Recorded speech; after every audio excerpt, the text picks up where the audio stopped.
ang palavra ng di pa bien na turnos graduado ng.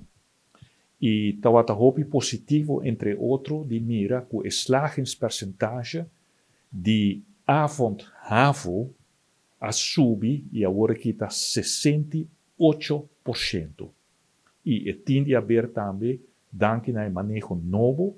que nós introduzi voor die ano passado.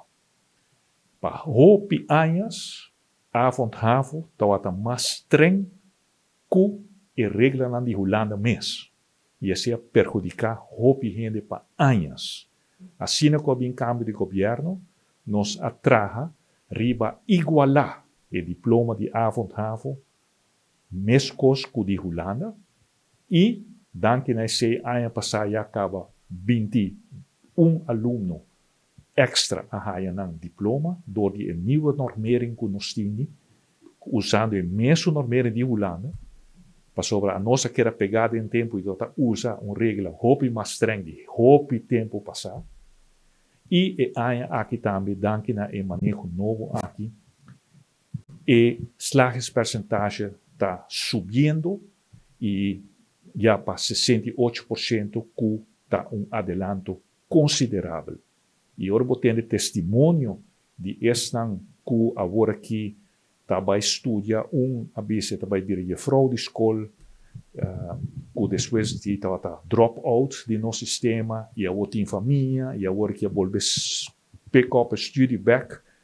ayer a haya seu diploma está dirigir fraude escola outro do testemunho está sigue na FEF na Universidade de Aruba trabalhando na auto center e agora que está e é até melhor graduado que men tá exemplo não que está dando nos ânimo para seguir trabalhar para sobre aqui na mota mira com o manejo novo aqui está dando fruto com mais e mais gente tá haya e oportunidade para realizar um sonho de na vida.